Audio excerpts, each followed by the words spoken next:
Hello friends, welcome back to Jobs Humsafar.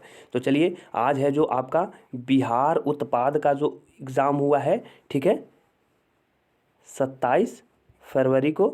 उस exam के हम लोग आंसर की के बारे में डिस्कस करने वाले हैं, जो 27 फरवरी 2022 को हुआ है। बिल्कुल ऑथेंटिक आंसर रहेगा और आपको जो क्वेश्चन के सही रहेगा कौन सा क्वेश्चन में आपका आंसर दिया गया था। चलिए, तो फर्स्ट हम लोग देख लेते हैं क्वेश्चन को कि पूछा गया था कि हेमोग्लोबिन जो है वो कहाँ प्रेजेंट होता है। ठीक है, हेमोग्लोबिन आपका कौन से भाग में, रक्त के कौन से भाग में प्रेजेंट होता है। ऑप्शन वहाँ पे था आरबीसी, डब्ल्यूबीसी, प्लेटलेट्स था। तो आपका यहाँ पे आंसर देख रहे होंगे कि आरबीसी हो जाएगा। चलिए बढ़ते अपने अगले क्वेश्चन की ओर। एक था आपका चुंबक पर आधारित, ठीक है, इनमें से कौन सा मतलब जो कार्य है वो चुंबक पर आधारित होता है। तो जो एमआरआई है, ठीक है, वो आपका इसका जो फुल फॉर्म है वो मैग्नेटिक से शुरू होता है, यानी कि चुंबक पे आधारित ये होता है। चलिए अगला क्वेश्चन देख लीजिए। अगला था आपका कि इंडिया इनमें से कौन सा देश है, किस तरह का देश है। वहाँ पे ऑप्शन में आपका था विकसित देश, विकासशील देश। तो आपका बिल्कुल विकासशील देश अभी हो जाएगा आपका इंडिया।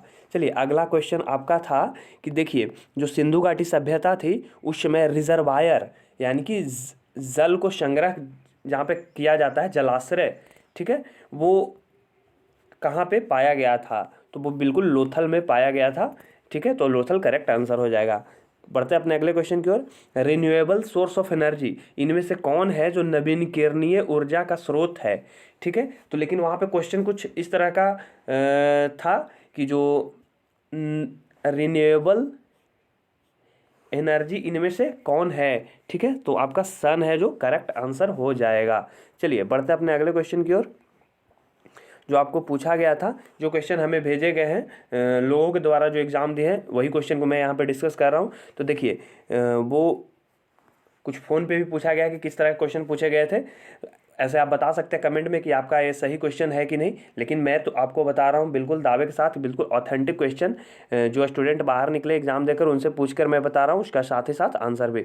मॉडर्न डेमोक्रेसी, जो आजकल मॉडर्न डेमोक्रेसी पाया जाता है, ठीक है, वो मेनली क्या होता है। ठीक है, तो मेनली वहाँ पे ऑप्शन में ये भी था कि डायरेक्ट डेमोक्रेसी, यानी कि जैसे जनता के द्वारा शासन किया जाता है तो वो डायरेक्ट डेमोक्रेसी कहलाता है। तो क्या वो ऑप्शन होगा? तो नहीं जी नहीं, बिल्कुल यहाँ पे प्रतिनिधित्व लोकतंत्र को मॉडर्न मायने में, यानी मॉडर्न डेमोक्रेसी कहा जाता है। आजकल की डेमोक्रेसी को प्रतिनिधित्व लोकतंत्र कहा जाता है।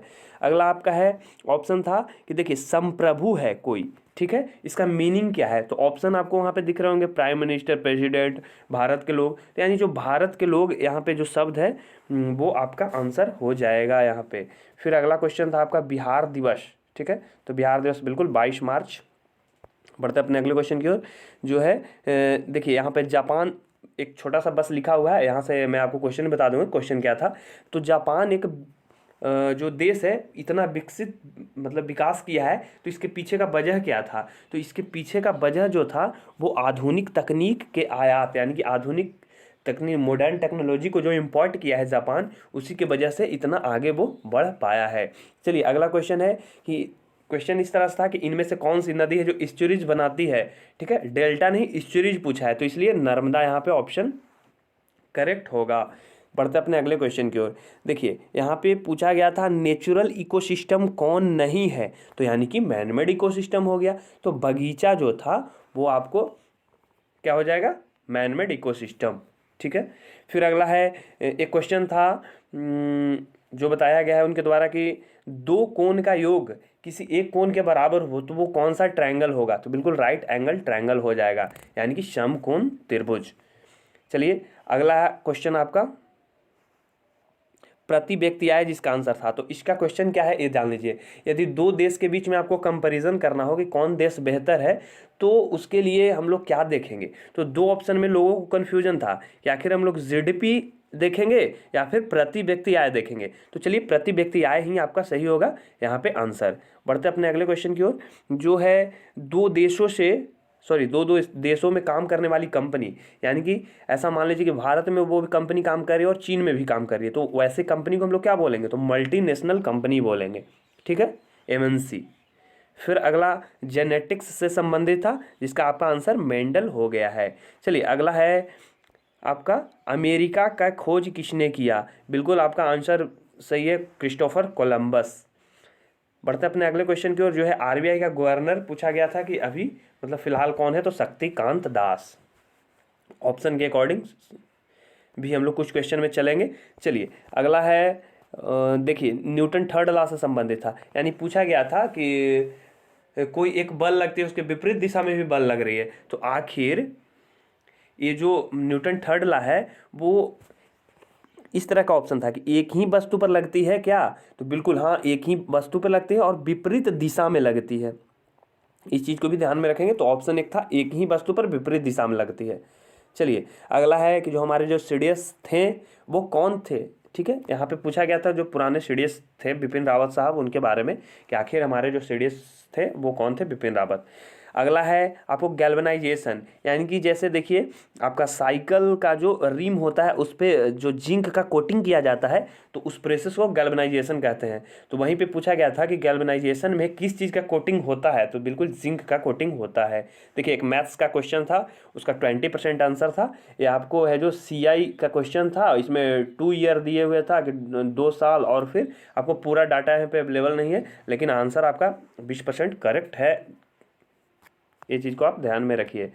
चलिए देखिए अगला है कि बजट को आखिर मतलब कौन बनाता है, निर्माण इसका कौन करता है, तो आपका वित्त मंत्रालय है जो इसका निर्माण करता है। फिर जहर प्लस इला, जहरीला, ठीक है, जहरीला आंसर हो जाएगा। फर्स्ट वर्ल्ड वार कब हुआ था, 1914 यानी कि 1914। फिर अगला है एक कहानी यह भी कौन लिखे थे, तो मन्नू भंडारी के द्वारा लिखा गया था एक कहानी यह भी।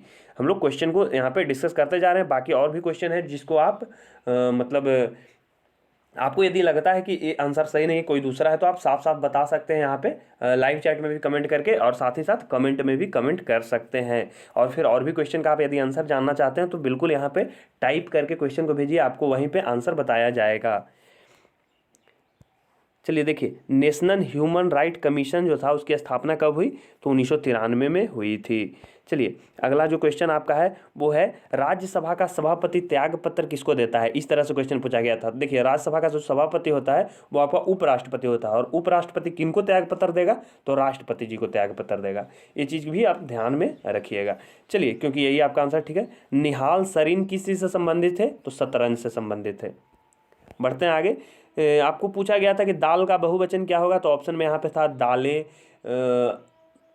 अनेक दालें, दालों, तो आपका दालें जो आंसर है वो सही हो जाएगा। सविनय अवज्ञा, ठीक है, किससे शुरू हुआ था, तो वो डांडी यात्रा जो हुआ था उससे शुरू हुआ था आपका जो सविनय अवज्ञा है। अगला क्वेश्चन आपका है कि फिलामेंट, बल्ब का फिलामेंट है वो किस धातु का बना हुआ था, टंगस्टन वहाँ पे उपयोग करते हैं हम लोग। और भी क्वेश्चन जो भी आप है जो कमेंट करते जाइए, साथ में उसका उत्तर भी आपको मिलते चला जाएगा, ठीक है। और बाकी लोग बताएंगे कि क्वेश्चन जो आपका है सही है कि नहीं, मतलब कितने क्वेश्चन आपके सही हुए ये आपको बताना है, क्योंकि यहाँ पे तो बताया ही जा रहा है कि क्या आंसर होगा। देखिए वाटर ऑन द अर्थ, यानी अर्थ पे कितना पानी है, तो आपको ऑप्शन था वहाँ पे 60%, 75%, 80%। देखिए जनरली लोग जानते हैं 70% वाटर होता है, ठीक है, तो करीब ऑप्शन कौन है, 75%, बिल्कुल सही है। चलिए बढ़ते हैं आगे। बायोगैस का मुख्य घटक क्या है, जो बायोगैस होता है उसमें मुख्यतः आपका मीथेन गैस होता है। देखिए एक मैथ्स का क्वेश्चन है, वहाँ पे इसका आंसर 3200 आ रहा है, तो जो बनाए हैं वो बताए हैं कि मेरा 3200 आंसर आ रहा था। क्वेश्चन तो एग्जैक्टली यहाँ पे यदि आप बताते हैं तो वो भी सोल्व करवा दिया जाएगा। अगला है देखिए जूट का जो मिल था वो कहाँ था, सर्वप्रथम खोला गया था, तो कोलकाता आपका हो जाएगा, क्योंकि कॉटन का है जो अहमदाबाद होगा, क्योंकि अहमदाबाद भी एक ऑप्शन था इसलिए आपको यहाँ पे बताया जा रहा है। चलिए अगला है न्यूयॉर्क, ठीक है, यानी कि यूएन का हेडक्वार्टर कहाँ है, तो न्यूयॉर्क आपका हो जाएगा। देखिए एक आपका फिर मैथ्स का क्वेश्चन है, 54 उसका आंसर होगा, ध्यान में रखिएगा, जो भी क्वेश्चन होगा उसको मिला लीजिएगा। फिर अगला है कर्नाटक में जनवरी फरवरी के आसपास में जो वर्षा होती है उसे क्या कहते हैं, तो आम्र वर्षा उसे बोलते हैं हम लोग, ठीक है। चलिए आगे बढ़ते हैं, कुछ और क्वेश्चन है, जैसे लगभग जो क्वेश्चन हमारे सामने है उसका आंसर है जो आप लोग को करेक्ट वाला बता दिया जा रहा है। देखिए फणीश्वर नाथ रेणु, फणीश्वर नाथ रेणु है जो इनमें से कौन सी मतलब लिखे थे कहानी को, तो लाल पान की बेगम जो है फणीश्वर नाथ रेणु के द्वारा लिखा गया था। एक क्वेश्चन था कि जो देखिए वहाँ पे सिरिसा बंदाला होगा, क्वेश्चन है जो एग्जैक्टली यहाँ पे नहीं आ पाया है, इसलिए मैं आपको नहीं बता रहा हूँ। प्रोटीन इनमें से किस में ज़्यादा उपस्थित होता है, तो सोयाबीन ऑप्शन था, सोयाबीन आपका करेक्ट हो जाएगा। देखिए मैथ्स का क्वेश्चन है 20%, ठीक है। ये भी शायद CI का क्वेश्चन था, कंपाउंड चक्रवृद्धि ब्याज का। और फिर आपका एक इंग्लिश का क्वेश्चन है जिसमें के में यहाँ पे लगेगा, ठीक है। फिर अगला है शिक्षा और प्रशिक्षण, क्वेश्चन एग्जैक्टली मतलब क्लियर नहीं हुआ है, इसलिए इसके बारे में ज़्यादा डिस्कशन में बोल नहीं सकते। अगला देखिए क्वेश्चन जनरेटर, ठीक है। तो जनरेटर है जो क्या करता है, तो वो मैकेनिकल एनर्जी को इलेक्ट्रिकल एनर्जी में कन्वर्ट करता है। देखिए लोगों को यहाँ पे थोड़ा सा कन्फ्यूजन हो सकता है कि देखिए जनरेटर कुछ लोग मार के आए होंगे केमिकल एनर्जी को बदलता है इलेक्ट्रिकल एनर्जी में, ठीक है। लेकिन चलिए मैकेनिकल एनर्जी को इलेक्ट्रिकल एनर्जी में वो बदलता है। अगला है आपका मिट्टी का कटाव को रोक सकते हैं, ठीक है। यानी कि जो सॉइल इरोजन है वो रोका जा सकता है किसके द्वारा, डिफॉरेस्टेशन, सॉरी डिफॉरेस्टेशन नहीं, फॉरेस्टेशन के द्वारा, वृक्षारोपण के द्वारा। हम लोग डिफॉरेस्टेशन एक ऑप्शन में था शायद, क्योंकि वो बोल रहे थे कि जो ऑप्शन में एक डिफॉरेस्टेशन था, तो वो तो नहीं होगा। यदि हम लोग वृक्ष को कटेंगे तो और ज़्यादा मिट्टी का कटाव होगा। फिर अगला नाजी पार्टी, ठीक है। नाजी पार्टी का संबंध कौन से देश से था, जर्मनी, ठीक है। अगला है कमल का है जो पर्यायवाची शब्द क्या है, तो कमल का पर्यायवाची शब्द क्या हो जाएगा, पंकज, जलज, सरोज, ये सब है जो हो जाएंगे। बाकी और भी क्वेश्चन यदि आपको दिख रहे हैं तो आप कमेंट में कमेंट कीजिए, इसका आंसर आप अवेलेबल हो जाएगा आपको। कितने आपके सही हुए टोटल ये भी आप बता सकते हैं। जो 100 क्वेश्चन था, निगेटिव मार्किंग तो नहीं था, लगभग सब लोग सभी लोग क्वेश्चन बनाए होंगे सभी क्वेश्चन, तो कितने आपको 100 में से आ रहे हैं ये यदि बताइएगा तो कट ऑफ थोड़ा सा निकालने में आसानी हो जाती है। मतलब एक्सपेक्टेड कट ऑफ तो आखिर है जो एग्ज़ाम लिया है CSBC वही निकालेगा, एक्सपेक्टेड कट ऑफ बोला जा सकता है। चलिए तो बिल्कुल आप बताइएगा कि 100 में से आपके कितने आ रहे हैं, 80 आ रहे हैं, 70 आ रहे हैं, कितने आ रहे हैं ये आप बता दीजिएगा। या फिर कोई ऐसे भी होंगे जिनका 90+ आ रहा होगा, वो भी कमेंट में कमेंट कर दीजिएगा। एक पोल क्रिएट किया जाएगा, वहाँ भी बता दीजिएगा किससे कितने के बीच में आपका मार्क्स आ रहा है। चलिए मिलते हैं फिर से एक नए वीडियो में। जय हिंद।